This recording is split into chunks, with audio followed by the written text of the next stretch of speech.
La raison pour laquelle de nombreux chrétiens ont une vie de défaite, c'est parce qu'ils n'ont jamais vraiment compris l'autorité incroyable que Jésus a et qu'il a donnée à chacun d'entre nous. Tournez avec moi, s'il vous plaît, à Matthieu 4, à partir du verset 8. Encore une fois, le diable le transporta sur une très haute montagne et lui montra tous les royaumes du monde et leur splendeur. Tout cela je te donnerai, lui dit-il, si tu te prosternes devant moi et tu m'adores. Jésus a dit, loin de moi, Satan, car il est écrit, adore le Seigneur ton Dieu et sers-le lui seul. Alors le diable le laissa et les anges vinrent pour le servir. Dans la première tentation, Satan a essayé d'inciter Jésus à utiliser sa puissance divine pour se servir lui-même. Quand ça n'a pas marché, il est arrivé à la deuxième tentation et il a essayé de le tenter, de forcer la main du Père et de présumer de la grâce du Père afin qu'il utilise sa puissance pour le Fils. Et ainsi, après avoir lamentablement échoué à 2 reprises, Satan a finalement montré ses cartes.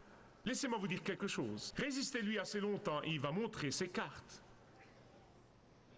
Il révèle enfin exactement à quoi il aspire. L'objet même de son existence, et c'est qu'il essaye d'induire Jésus à l'adorer. Vous voyez, c'est l'objectif ultime de Satan. Pour vous et vous et vous et moi, c'est son but ultime. S'il peut arriver à ce qu'une personne se détourne de l'adoration de Jésus seul et soit engagée envers Jésus seul, et que personne ne mette Jésus sur le trône de son cœur, s'il peut arriver à ce qu'une personne s'éloigne un peu de ça, il est à mi-chemin de réussir à ce que cette personne l'adore.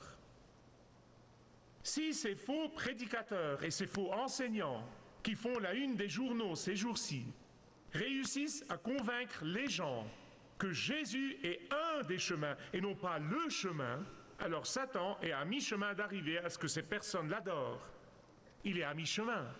Et ici, dans la 3e tentation, Satan retire le masque de sur son visage et il nous laisse voir sa vraie vérité.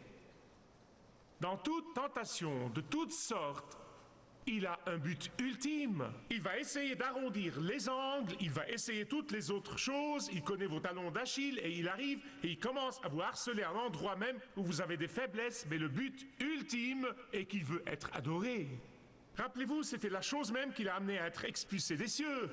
N'oubliez pas qu'il était l'ange de lumière, Lucifer, qui servait devant le trône de Dieu. Mais il était si jaloux de Dieu, et il a voulu prendre la place de Dieu, et ainsi lui et un tiers des êtres angéliques ont été expulsés du ciel. Il voulait renverser Dieu afin qu'il puisse être adoré, et c'est son but ultime. C'est exactement ce qu'il veut. Tout le reste y mène. Et c'est la seule chose qu'il veut vraiment.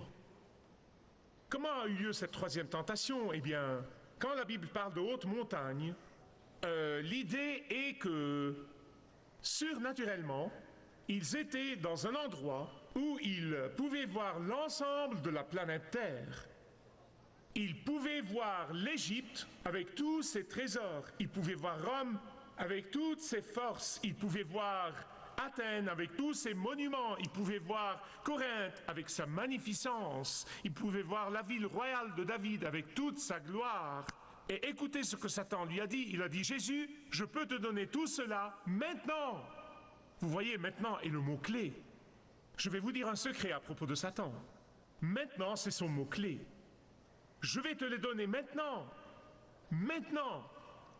Satan savait que tout cela est à Jésus de toute façon, mais pas avant la croix.